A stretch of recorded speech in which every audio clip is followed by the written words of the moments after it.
Ayun po, maagang lusong po sa bukid. Ano po? Ito po yung ganap naman sa ating pipino. Ito po ang pinakamalungkot po sa tanim ko na nangyari. Kumbaga sa lahat, napakinabangan na natin, pero ito pong pipino, siya yung pinakamalaking ginastos. Siya yung wala pang nahaharvest. Opo, yan. Maaga po tayo ngayon at yung iba nililinisan natin. Yan, para kung sakali makasurvive pa po. Yan, ito po. Nagkawarat-warat na po. Kung mapapansin nyo po doon sa huling update natin, siya ay napakaganda po. Pero nung dumaan po yung bagyo, talagang naglasog-lasog, nagputol-putol po. Ayan. Siguro po basta kung yung kaya naming anuhin, gagawin po natin. Ayan. Tagpasan yung mga kanyang dahon. Sana lang sumibol ulit tapos magbigay siya ng magandang bulaklak. Medyo po kung pagod yung halaman, pagod rin ho tayo. Pinapa-recover lang po namin, kaya anong day na ba ngayon? Pinapa-recover po namin yung ugat, kaya hindi namin gaanong ginagalaw. Yan po ang gagawin natin. Ito po ang pinanghihinayang ko. Talagang halos mapulbos po. Meron pa rin po naman, hindi po naman 100% pulbos na pulbos. Talaga yung iba po ang natira, yung kanyang na lang. Yan po, mula po yun, may bulaklak, nagpapakita po naman ng bulaklak. Sana lang magtuloy siya. Kasi yung dapat may matitira siyang dahon bago siya ng bulaklak. Ayan. Sana lang nagpapakita naman siya ng para nakikitulong din po naman yung ating pipino. Nagpapakita siya ng maganda po ba. Ayun. Talaga pong wasak.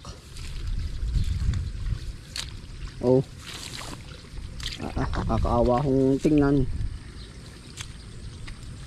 Pagod rin ang ating halaman po. Pagod rin tayo. Sana po ma-recover pa naman.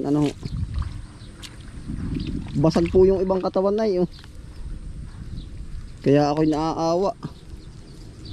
Dapat po ito ilang days na lang may ma-harvest na nga tayo, katulad po nito.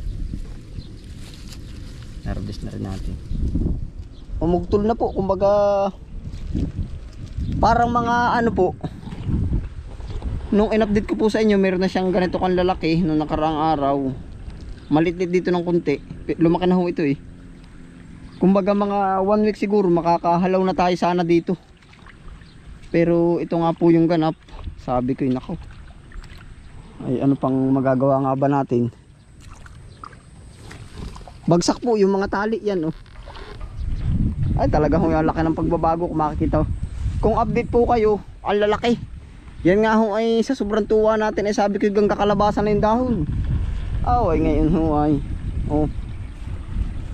yun ang sabi ko sa inyo, hanggang kakalabasan na. Talaga puhunan ang sa atin diyan. Kumbaga po ba ay hindi pa tayo nakakahawak man lang kahit kaunting puhunan diyan na harvest po ba. Tapos ganyan pa yung nangyari. Di yung po naman kailangan lang natin tanggapin. Wala na tayong kailangan dun. Hindi tulad ng mga sitaw na pag-harvestan na natin yan. Bagsak din po, lugmok din sila, pero itong si pipino talaga wala pa.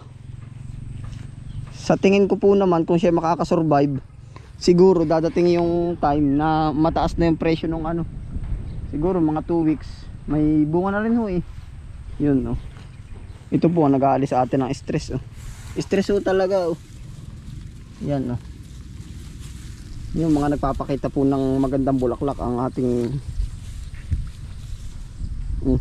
gut-gut naman parang dinaan nga sa sa washing machine aba, imagine po kung gaano kalakas yung gut-gut.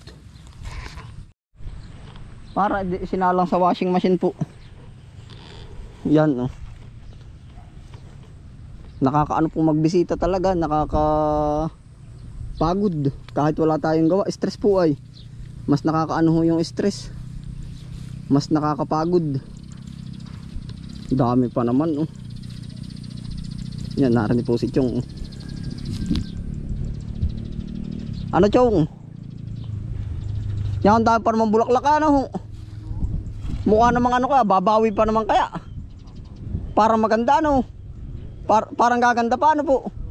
Na ay parang mapagod rin magbisita. Sabi ko talagang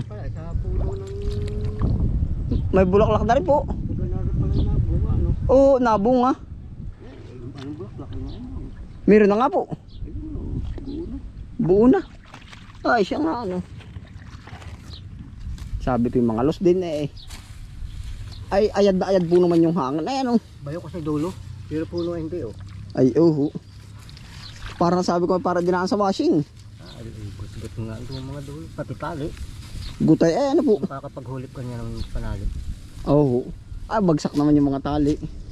Baka po ano. Ilang araw kaya bago pwede na uling ikabit yan sa tali, kabag. Pag makaka-recover, pag may bagong dahon na po siguro ano. Bagong kunay na yung dulo. Pag may bagong dahon na ano. Para nakakaawa pang galawin. Ito pagod na pagod po. Aba. Naisitong po ang katulong lagi natin at pinipilit namin isalba. Palagay mo po, makakasalba pa naman ano, makakasurvive pa siguro ano. Oo, unang bulaklak lang naman. Siya nga ay dapat lang pati aba. Malaking lugi mo lang to. Yun nga ang sabi ko, malaki ng puhunan eh hindi pa man lang nakakaani. Pero kung hindi nabugbog yan, mga 4 na araw meron tayo maaani ano. Aba, meron doon. Nauna, meron na nga. Hoy sanay ka na rin na Baka naman sa loob na sasakupan ng 1 linggo ang presyo na may sabay magdublite ano. Hindi pa naman sububuha. Malaking utol yung ganito. Malaki ugtol ho kaya. Ay di pag nga ho, yun ang nakikita ko namang ano. Maabuno mo ulit. Abunot ipot pagka sampa. Stress na stress yan ay. Meron namang hindi kunin na. Meron din po hindi naapektaduhan. Siguro nakakover ng kaunti ano. Pasalamat nga ho at hindi nakarating si Bilas. Kung nakarating si Bilas lahat na nasa taas ano.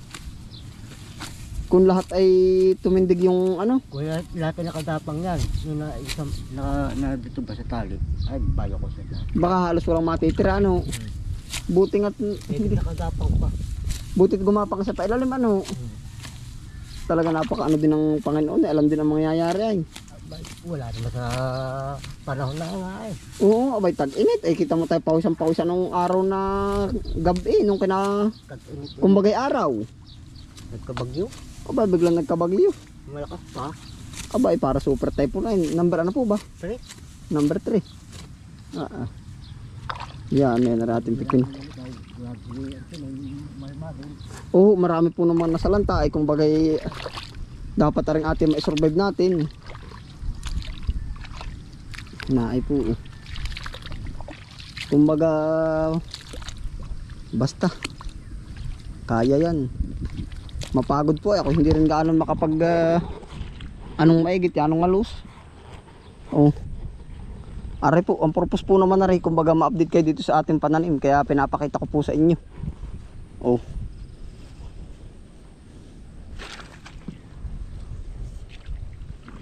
Yan ang purpose natin. Drain natin yung tubig. Kasi basang-basa pa yung kanyang katawan.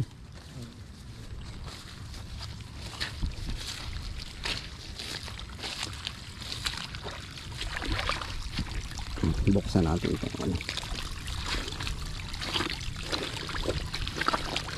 Chew.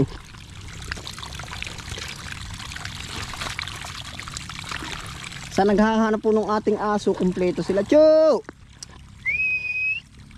Kumpleto po. Siguro po yung matalino po naman. Kumbaga, pilit nating hinahanap. Siguro nakasuksok dyan sa mga sagingan yung iba. Alam po ba nila mangyayari? Matalino. Ating i-drain na po aring ano. Malakas pa rin po ang sumasabong na tubig ay. Yun. malakas po yung dumarating. Kaya sabi ko ay yun yung mga aso. Chu! Oh! Nasaan yung isa, yung malaki? Ari pong dalawa ay yung hindi natin nakita. Nakita po natin ay yung malaki, yung malakas yung bagyo.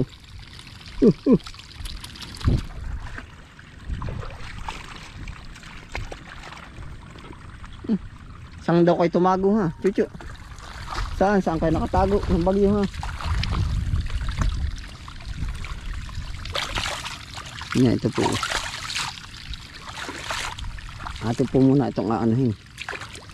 Kasi kasuhin itong drainage para makarecover po. Yan na po ang ganap sa ating pipinuhan. Dito tayo sa kabila. Atin pong gagalain yan.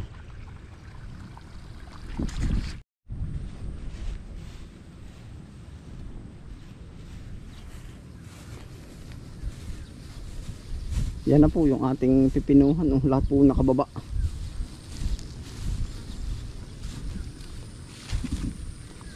Maalam din po talaga ang Panginoon. Kumbaga yan ho ay talaga noon. Itatali na po ba lahat? Ay ngayon. Si Bilas ay di pumasok ng 3 araw.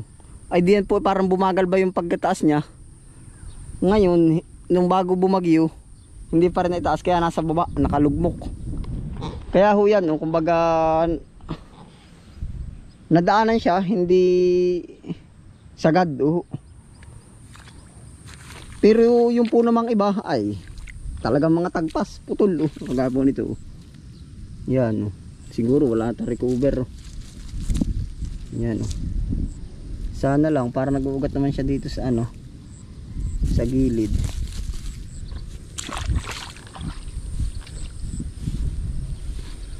Tapos yung mga tali siguro makapag-add po tayo kasi winasak na po yung iba.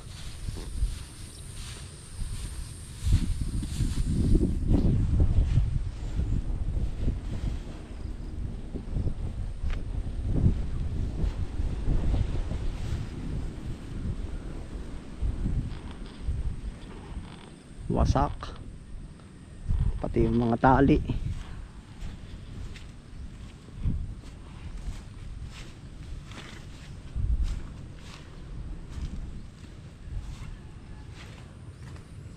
Minsan nakakakabado na rin po magtanim ay.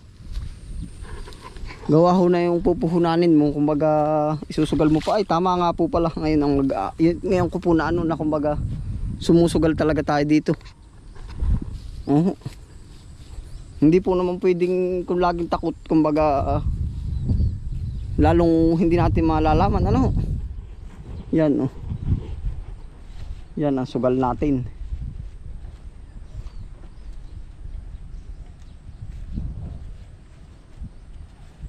Yan ang pinakatayaan natin.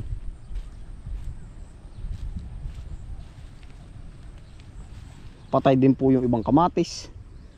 Kahit nawala na ng tubig. Nung nakarailumlum ay patay ay. Baka naman makaka-recover pa. Yan, ito na po ang buong ganap ng ating taniman.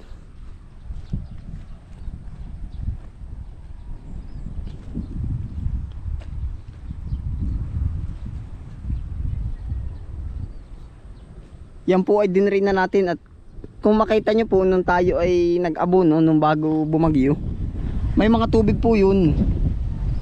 Kumbaga na-drain na rin po naman. At alam po naman natin, kumbaga may nag-comment doon, madaling mamatay ang ano sa tubig, madali po talaga mamatay ang kamatis. Pero talaga kung siguro nabugbog na rin ng hangin, ano rin ng tubig na maigi, patay lalo. Yan. Ito na rin po yung ating sili. Lagot din ay. Naglaglaga na po. Tapos ito pa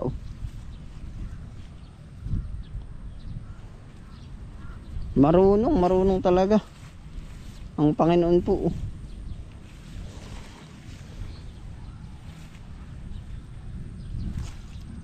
Patay yung iba.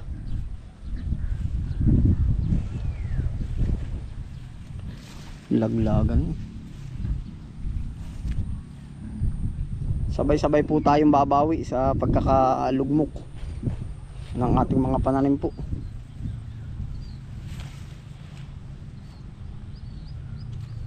Oh. Laglagan yung mga sili. Hindi ko pa po ginagalaw at gawa ng para pag stable na po ba yung ugat niya. Saka po natin sila pag yung nakita po natin na bumabawi na yung talbos. Salamat po sa mga nag-comment din tapos pinanood ko rin, may nag-advise din sa atin na pagka wag daw pong kagalawin yung mga halaman pagka ganitong galing sa bagyo. Kasi pagod rin nga yung ugat, dapat mapa-stable natin. Ito katulad yung itong mga ito. Yan. Hindi pa rin nga po ako nagpapa-harvest kasi nga magagalaw yung mga ugat. Oh.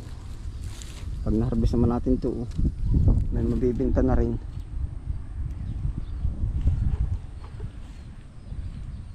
Sa talong natin, yari din. Makikita po naman natin dito yung mamamatay na talaga siya.